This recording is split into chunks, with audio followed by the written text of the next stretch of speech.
नमस्कार, मैं हूं आंचल सिंह और आपका स्वागत है हमारे चैनल पर। जिस तरीके से गलवान घाटी में भारत ने चीनी सैनिकों को मौत के घाट उतारा, क्योंकि जिस तरीके से चाइना ने पीछे से वार किया था और उसके बाद पलटवार करते हुए हमारे सैनिकों ने चीनी सैनिकों को मुंहतोड़ जवाब देते हुए उनको मौत के घाट उतार दिया, तो इसकी चर्चा आज पूरी दुनिया में हो रही है। ताइवान, ऑस्ट्रेलिया, हांगकांग सारा भारत के समर्थन में है। और इस वक्त अगर बात करें तो ताइवान ने एक आर्टिकल शेयर किया है जिसमें यह दिखाया गया है कि प्रभु राम किस तरीके से ड्रैगन का वध कर रहे हैं। तो उन्होंने यह दिखाने की कोशिश की है कि किस तरीके से बुराई पर अच्छाई की जीत हुई है। और यहीं पर अगर बात करें भारत में, तो किस तरीके से विपक्ष, कांग्रेस, सोनिया गांधी, राहुल गांधी सवाल खड़े कर रहे हैं। प्रधानमंत्री नरेंद्र मोदी को वो डरपोक बता रहे हैं और वहीं पर यह कह रहे हैं कि चीन ने हमारी जमीन हड़प ली है, प्रधानमंत्री डर गए हैं इस वक्त। तो तमाम ऐसी खबरें यहां चल रही हैं और किस तरीके से दुनिया इसको देख रहा है, इसी विषय पर चर्चा करने के लिए हमारे साथ हैं राजनीतिक विश्लेषक पवन त्यागी। सर, आपका बहुत बहुत स्वागत है हमारे चैनल पर। सर, ताइवान ने जो ये फोटो शेयर की, और अगर बात करें, ये फोटो है हांगकांग के एक यूजर ने ही उसे शेयर की थी, जिसके बाद उन्होंने अपने आर्टिकल में लिखा और कहा ये फोटो ऑफ द डे है, क्योंकि इस वक्त जो गलवान घाटी में हुआ है, गलवान घाटी में बलवान भारत ने जिस तरीके से चाइना के सैनिकों को मौत के घाट उतारा है, ये बुराई पर अच्छाई की जीत है। सर, आप क्या कहेंगे इसको लेकर? तो जैसा आपने कहा कि ताइवान, वियतनाम और ऑस्ट्रेलिया, इन देशों में, हांगकांग जैसे देशों में एक ऐसा माहौल है। और जैसा कि आपने कहा कि एक यूजर ने फोटो शेयर करते हुए कहा है कि भगवान राम ने ड्रैगन को मारता हुआ दिखाया है, क्योंकि भगवान राम भारत से रिलेटेड है। और ये जो नरेंद्र मोदी जी हैं, ये इसी बात के लिए जाने जाते हैं, जैसे भगवान राम ने लंका में घुसकर रावण को मारा था, दुश्मन को उनके घर में घुसकर मारने के लिए मोदी जी इस समय विश्वविख्यात हैं। लेकिन ये चारों तरफ जो खबर फैल रही है, दुर्भाग्य से भारत के विरोधी लोग, राहुल गांधी, कांग्रेस, ये सब लोग इसको उल्टे तरीके से दिखा रहे हैं और वो सरकार पर सवाल उठा रहे हैं, जैसा आपने कहा। लेकिन हमारे जो पड़ोसी मुल्क हैं, जो मित्र देश हैं, उनमें इस बात को लेकर अच्छी खासी खुशी है, ताइवान जैसे शहर में, देश में।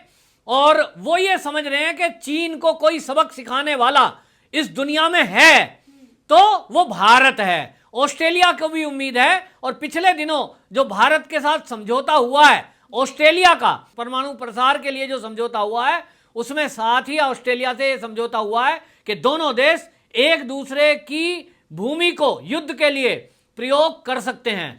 तो इससे इस समय जब भारत ने मुंह तोड़ जवाब दिया है, आप समझिए कि 50 सैनिक, 200-300 सैनिक चाइना के जो छुप कर बैठे थे, प्लानिंग से बैठे थे, उनके ऊपर भारी पड़े हैं। एक सैनिक ने 5 को मार गिराया और मुक्के से।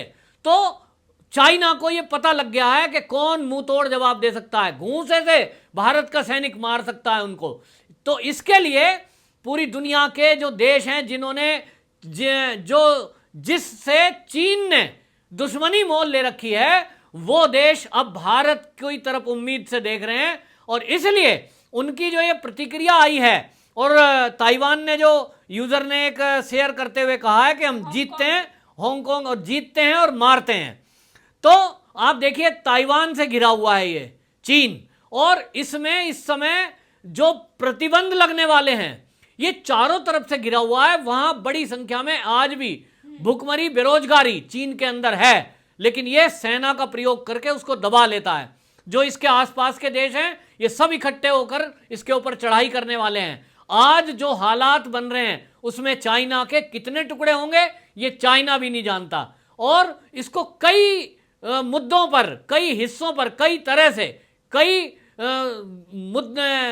जो है क्षेत्र में भारत की सरकार इसको घेरने में लगी हुई है। और कई पहलुओं से आज चाइना कमजोर पड़ता जा रहा है। और इसीलिए चाइना के विदेश मंत्रालय का जो बयान आया है, वो चाहे हो सकता है उसकी चाल हो, लेकिन आज वो चाइना जो सारी दुनिया में ये भय दिखा रहा था कि हमारे फाइटर प्लेन खड़े हैं, हमारा ये खड़ा है, वो खड़ा है, आज कितने सैनिक उसके मारे गए हैं। ये सन 1967 के नाथुला के बाद ये पहली घटना है कि भारतीय सैनिकों ने चाइना के सैनिकों को मारा है। और इस शौर्य के कारण पूरी दुनिया के देश जिन्होंने भी जो चाइना से घिरे हुए हैं, परेशान हैं, वो सब के सब भारत की तरफ देख रहे हैं और उन्हें उम्मीद जगी है कि भारत चीन को मुंह तोड़ जवाब देने में सक्षम है। जी बिल्कुल सही कहा आपने। जिस तरीके से चाइना ने अपने पड़ोसी मुल्कों से दुश्मनी ले रखी है, इस वक्त वो सारे देश, चाहे वियतनाम हो या फिर साउथ कोरिया हो या फिर वो हांगकांग हो, ताइवान हो, ऑस्ट्रेलिया, जहां जहां उसकी सीमा लगती है हर जगह उसके विवाद हैं, एक्सेप्ट उन देशों के, उन 3 देशों के जहां पर उन्होंने या तो उन पर कब्जा कर रखा है ऑलरेडी या फिर उनको आर्थिक रूप से उनको गुलाम बनाने की वो साजिश रच रहा है। उन देशों को अगर छोड़ दे तो ताकि जो स्वतंत्र देश हैं, जो अपने देश में लोकतंत्र चाहते हैं, उन देशों से इनके रिश्ते अच्छे नहीं है। और इस वक्त अगर बात करें जिस तरीके से ताइवान खुशी मना रहा है, हांगकांग खुशी मना रहा है और वहीं पर वियतनाम खुशी मना रहा है, ऑस्ट्रेलिया जिस तरीके से भारतीय जो सैनिक शहीद हुए हैं उनको वो नमन कर रहा है, इससे ये देखने वाली बात है कि किस तरीके से भारत का लोहा आज पूरी दुनिया मान रही है। G7 में शामिल करने की बात की जा रही है और वहीं पर जिस तरीके से आपने कहा कि कांग्रेस में विपक्ष राहुल गांधी ये कह रहे हैं कि प्रधानमंत्री नरेंद्र मोदी डरे हुए हैं और पूरा विश्व ये कह रहा है कि भगवान राम ड्रैगन को उनके ठिकाने लगाने की तैयारी कर रहा है। यानी प्रधानमंत्री मोदी की जो रणनीति है उसके बारे में पूरा विश्व आज उनका लोहा मान रहा है। इस पर आप क्या कहेंगे? देखिए, ये कांग्रेस चाइनीज एजेंट की तरह काम कर रही है। इन्होंने एक समझौता किया है सोनिया गांधी के नेतृत्व में और राहुल गांधी ने सन 2008 में चीन के अंदर एक समझौता किया है पार्टी टू पार्टी, जो चीन की कम्युनिस्ट पार्टी है उसके साथ भारत की जो ये कांग्रेस है इनका एक समझौता हुआ है और उस समझौते के तहत ही ये चीन की भाषा बोल रहे हैं। इस समय में, जिस समय देश के हर नागरिक को, हर मीडिया कर्मी को देश की सेना के साथ खड़ा होना चाहिए और इनको तो चीन से सीखना चाहिए। चीन के कितने सैनिक मरे उसने अभी तक कोई अपना स्टेटमेंट नहीं दिया और वो अपनी तरफ से आंकड़े छुपाने में माहिर है। लेकिन यहां जो है बैठे हुए ये राहुल गांधी और सोनिया गांधी ये अपने सैनिकों का ही मनोबल गिराने के लिए ऐसी ऐसी बातें कर रहे हैं। अब आप देखिए, अगर राहुल गांधी या सोनिया गांधी ये कहते हैं कि भारत की जमीन पर चीन ने कब्जा कर लिया तो इसकी जिम्मेदारी किस पर है? रक्षा की, सेना पर। इसका मतलब तो वो सेना पे सवाल उठा रहे हैं कि सेना हमारी सीमाओं की रक्षा करने में फेल हो गई। किस पर सवाल उठा रहे हैं? क्या नरेंद्र मोदी बॉर्डर पे बैठे हैं? वो सरकार का विरोध करते करते देश का विरोध कब करने लगे ये उनको समझ नहीं आता। इसको कई बार कहा गया कि कांग्रेस इस देश के विरोध में उतर गई है, खुलकर उतर गई है। उसके स्टेटमेंट को आप पिछले जितने स्टेटमेंट देख लीजिए, सेना की जब जब कार्रवाई होती है ये राहुल गांधी, सोनिया गांधी के स्टेटमेंट सेना के विरुद्ध आते हैं। वो कहेंगे कि अभी उनके जो प्रवक्ता हैं क्या बोल रहे हैं कि जब घुसपैठ कर गई चीन की सेना तो जो वो PP 14 पॉइंट है उस पे जब चीन के सैनिक बैठ गए तो ये सरकार की विफलता है। अब वो कहे सरकार की विफलता रहे, क्या वहां कोई सरकार का मंत्री पहरा देगा? वहां BSF पहरा देगी या ITBP के जवान पहरा दे रहे थे? जो भी सुरक्षा बल पहरा दे रहे थे वो इनडायरेक्टली उन पर सवाल उठा रहे हैं ताकि उन पर फिर कल को कोई बात उठे, उनके मनोबल को डाउन किया जा सके। यही चाइना चाहता है। दूसरी तरफ आप चाइना को देखिए, वो पुरानी पुरानी वीडियो अपनी अपलोड कर रहा है और वहां का मीडिया, आपको बताऊं कि वहां जो चाइना का पीपल डेली पेपर है और जो पीपल डेली न्यूज है वो कैसी वीडियो डाल रहा है? वो वीडियो डाल रहा है कि 17 जून आज के दिन सन 1967 में चीन ने हाइड्रोजन बम का सफल परीक्षण किया था, वो आज ही का दिन था और ये बम हमने अपनी सुरक्षा के लिए बना के रखा है, हम किसी पर गिरेंगे नहीं, लेकिन ये बम हमारे पास है। ये वीडियो क्यों डाल रहा है वहां का मीडिया? क्योंकि वो अपनी सेना का मनोबल बढ़ाने के लिए दुनिया में भय दिखाना चाहता है कि हमारे पास कितने हाइड्रोजन बम है, हमारे पास कितने परमाणु बम है, हमारे पास कितने फाइटर प्लेन है। वो उनकी नकली युद्ध अभ्यास की, जो आज से 5 साल पहले युद्ध अभ्यास किया होगा, उसकी ये खबर दिखाता है वहां का मीडिया कि ये अभी अभी युद्ध अभ्यास लद्दाख के एरिया में हुआ है। क्यों? क्योंकि वो अपनी सेना के साथ खड़े हैं मनोबल बढ़ाने के लिए। दूसरी तरफ आप भारत में देखिए, यहां कुछ ऐसा मीडिया है जो यहां दिखाएगा कि चीन की सेना यहां से घुसी थी, हमारी सेना इतनी दूर थी। क्यों नहीं देखा? क्यों नहीं पता लगा? 200 सैनिक बैठे हैं, क्यों उनके टेंट गड़ने दिए? क्यों सेना को अंदर आने दिया? उन पर सवाल उठा रहे हैं। ये सेना के मनोबल पर। अगर कोई कांग्रेस से उल्टा पूछे कि भाई आपने बॉर्डर एरिया पे सड़क क्यों नहीं बनने दी।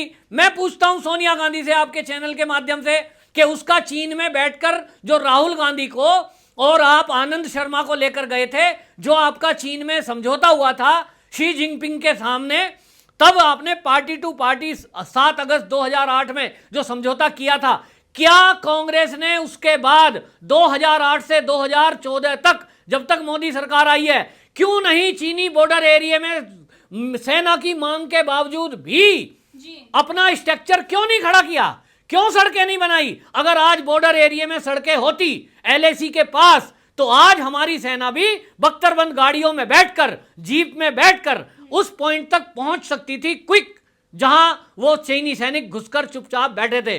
आपको बता दूं कि हमारा जो पॉइंट है आईटीबीपी का, वहां से लेके और पीपी 14 पॉइंट तक 8 किलोमीटर का रास्ता है, पगडंडी है, वहां पहाड़ी एरिया है, नदी बहती है, उसमें पेट्रोलिंग करना कितना खतरनाक है, और 8 किलोमीटर पैदल चलकर पहाड़ पे पहुंचना। तो सोनिया जी दिल्ली में बैठ के बात बना देती हो, किसी दिन किसी पहाड़ी पे चल के देखना 8 किलोमीटर, तुम्हें पता लगेगा कितनी देर लगती है। -डिग्री टेम्परेचर है।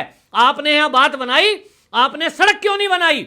2008 के बाद मैं आरोप लगाता हूं यह कांग्रेस की साजिश थी, चीन के इशारे पर कांग्रेस काम कर रही थी। उसने बॉर्डर एरिया में एक भी सड़क इसलिए नहीं बनाई, चीनी बॉर्डर एरिया में एलएसी के पास, ताकि देश को कमजोर किया जा सके और चीन को मजबूती प्रदान कर दी जा सके। ये चीन के एजेंट के तौर पर कांग्रेस ने अपनी सत्ता चलाई है। ये समझौता उजागर होना चाहिए, इसकी उच्च स्तरीय जांच होनी चाहिए। ये कांग्रेस जो बार बार सवाल कर रही है, ये मुंह दिखाने लायक नहीं रहेगी। अगर उस समझौते का खुलासा हो गया, उसके पीछे की साजिश का पता लग गया। मैं कांग्रेस से सवाल पूछता हूं कि आप सेना पर सवाल उठा रहे हो कि वो क्या कर रहे थे जब चीनी सैनिक घुसपैठ कर रहे थे। ठीक है जी, घुसपैठ की, लेकिन मैं आपसे पूछ रहा हूं आपने सड़कें क्यों नहीं बनाई, आपने स्ट्रक्चर क्यों नहीं बनाया? 2014 के बाद गूगल करके देख लो, सरकार आपको बताएगी, आपके मुंह पे तमाचा लगने वाला है 19 तारीख को, जब नरेंद्र मोदी जी सर्वदलीय बैठक में आपको जवाब देंगे। कितनी सड़कें बॉर्डर एरिया में 2014 के बाद बनी है? तुमने 70 साल में नहीं बनाई। गलवान घाटी में भी पुल बनाया गया है, सड़कें बनाई गई हैं। आज गनीमत है 2014 के बाद जो स्ट्रक्चर चला है, अगर ये 1 साल पहले प्रोजेक्ट शुरू हो गया होता तो आज एलएसी के पास पूरा सड़क वहां बन चुकी होती। लेकिन कांग्रेस ने साजिशन, ना तो सेना को साजो सामान दिया, ना हथियार दिए, ना फाइटर प्लेन दिए, ना गन दी, ना यहां तक कि जूते भी बर्फ में पहनकर चलने वाले नहीं दिए गए। एक साजिश की गई। यह साजिश का खुलासा आज देश में होना जरूरी है। क्या कांग्रेस ने सोनिया गांधी के इशारे पर इस देश में सेना को कमजोर करने का काम किया? ये कांग्रेस सोनिया गांधी जवाब दे। जी बिल्कुल, आपने सही कहा। यहां तक की खबरें आती रही हैं कि डॉक्टर मनमोहन सिंह जो पूर्व प्रधानमंत्री हैं, उन्होंने ये बयान दिया कि चीनी घुसपैठियों को ज्यादा तूल देने की जरूरत नहीं है। आखिर किसके इशारे पर उन्होंने ये बयान दिया, इसकी भी जांच होनी चाहिए। और इस वक्त जिस तरीके से भारत ने चीनी सैनिकों को मौत के घाट उतारा है, उसके बाद अगर बात करें तो India, USA, Japan, south Korea, Australia, Vietnam, Indonesia, Taiwan, Hong Kong, ऐसे सारे देश हैं जो भारत को समर्थन दे रहे हैं। और वहीं पर चाइना के साथ वही देश खड़े हैं जो चाइना के आर्थिक गुलाम हैं। तो ये आप समझ सकते हैं कि वो कौन से देश हैं। और सर, आपका बहुत बहुत धन्यवाद हमसे जुड़ने के लिए।